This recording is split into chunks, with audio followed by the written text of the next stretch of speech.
Thomas Essen asks a question which I really like. They say, what's a profession you're curious about? But unlike, say, astronaut, puppeteer, or chef, or swordsmith, that you've yet had the opportunity to interact with a practitioner of said profession. Okay. In other words, a subject that still prompts you to remark, if I ever meet a professional blankety blank, I'd love to ask them blankety blank. Look, I'd love to talk to an elephant wrangler about the personalities of elephants. Obviously, I'd want to talk to one who's dealing with elephants in a non-performance atmosphere, because I don't think that's great. And slowly, people have been realizing around the world that you shouldn't keep elephants in captivity. But I do. It's funny, the first thing that came to my mind was elephant researchers, whale researchers. I have met whale researchers, and I have talked to them about the personalities or potential personalities of whales. We are very close as a species to having the ability to interpret the speech of whales. This is true. We are very close to being able to interpret, and I'm riveted by what they might have to say. Don't get me wrong, I am pretty sure that we're not going to like what whales have to say. If they have any actual culture and knowledge of the past. One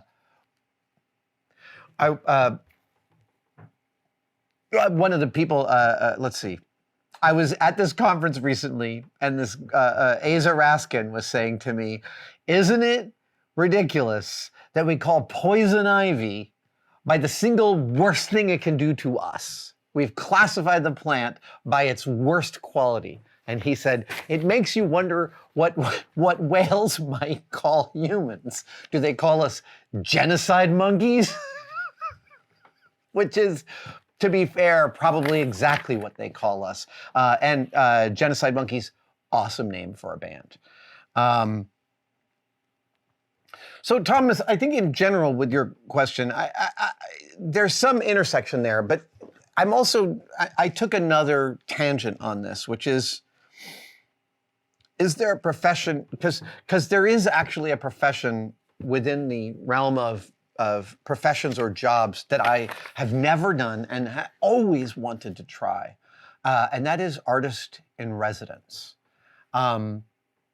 If you're unfamiliar with this term or the concept, it's pretty descriptive, but you might be surprised at how far and wide it ranges. There are artists in residence at NASA. There are artists in residence at many government institutions. Many companies hire artists in residence. One of my favorites is the San Francisco Dump. For 30 plus years has had an artist in residency program. I applied for it as a young maker way back when and didn't get accepted, but that's totally fine. I probably wasn't qualified in the early 90s. But the idea of an artist in residence really appeals to me because it is about an institutionalized artistic recapitulation. Let's talk about what I mean by that. I was just watching this lovely interview with a friend of mine, friend of Tested, Greg Broadmoor, amazing designer down at Weta Workshop, designed all the weapons and military alien technology for District 9. Dr. Broadmoor, Greg is a absolute god of design and a lovely human being. And in this interview, at the very beginning, he was saying, I think art and science are pretty much the same process, but just two different facets of a similar process. And I agree entirely with Greg's assessment. I think art and science are both ways in which we parse the world. They are both modalities in which we contextualize the world for ourselves. Science is a rigorous one based on observation and prediction, and art is one also based on that, but based on a much more subjective approach to this. But both are ways in which we help scale the world, the universe, the reality to ourselves. So I love the idea of, years ago I once read this book. I found this book at Green Apple Books, and it was bizarro little book about an artist in residence at like a paper factory in the Midwest. And the factory was just trying something different. And they hired this guy, and he came in and he gave questionnaires to the employees, and the answers he got back from them made it clear that they were like, who is this guy? What is this about? This is dumb. This is ridiculous. And still, his job was to sort of look at the totality of the company and what they built and what they did and how they did it, and then respond to that artistically. I mean, that's such a kind of wide open, fascinating charge. I think that is really neat. Now, don't get big ideas necessarily about inviting me to be an artist in residence somewhere. This is my full-time gig and it takes a lot of time.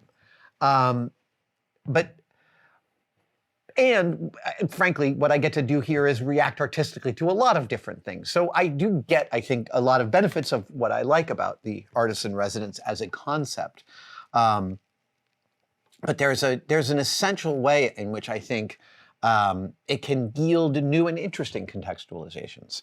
And again, I know that wasn't necessarily your overall question, but artist in residence, it's a great convention.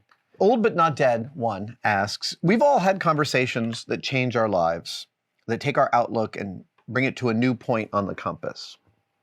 What do you consider the most important conversation that had an outsized impact on your career? I think of three, and I think of three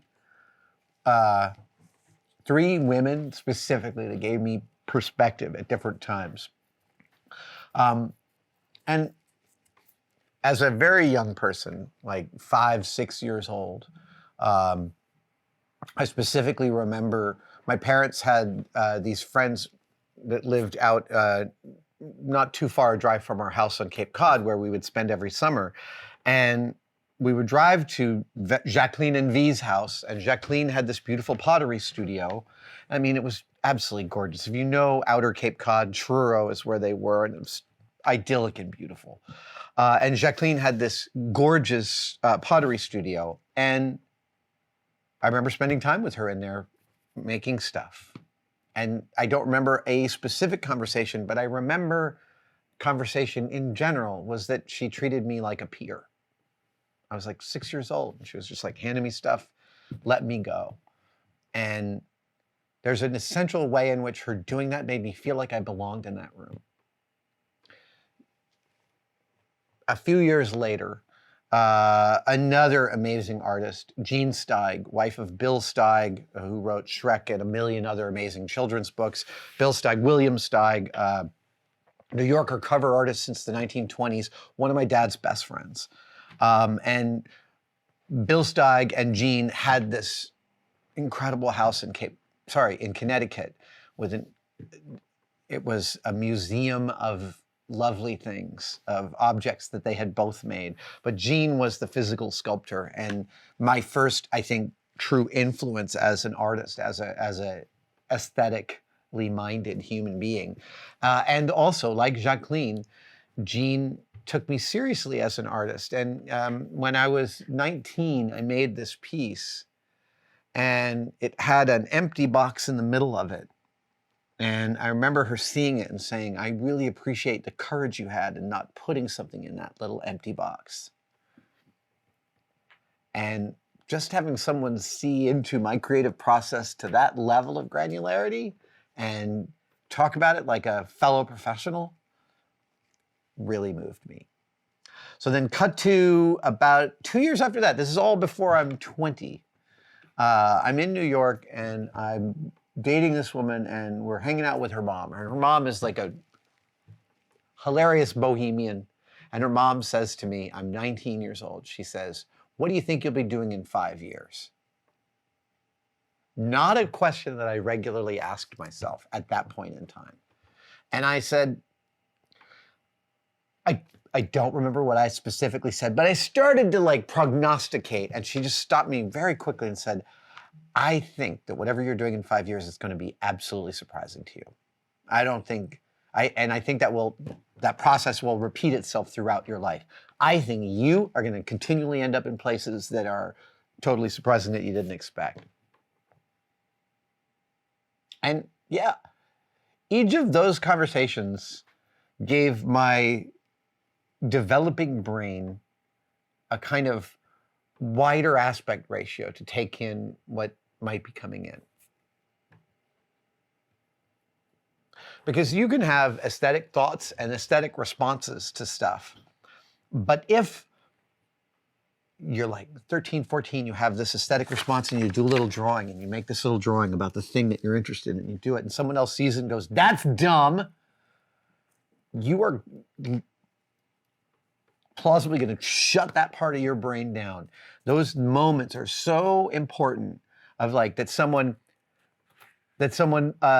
blows on that flame. I've been watching John Plant from Primitive Technologies has been releasing more videos lately, and I'm super happy about it, especially because I get to watch him start a fire like with the sticks every single time. But there's this careful way in which once he's got the spark that he wants, he very carefully puts the stick away, taps it, moves it away, and then picks up the dander, and that's what I think about all three of those conversations. That was someone holding me like this, a little ember, and giving a little bit of oxygen to it, letting it see a little bit farther. Encouragement. Encouragement. To tell a young person that's playing the guitar that they're out of key isn't encouragement. Not to say that you shouldn't tell someone about how they're playing, but you also have to recognize that's what's happening is more than just the sum of its parts. And it is really important to let someone know, no matter how they're doing, that there's a safe place to experiment. Well, that went farther than I expected it to.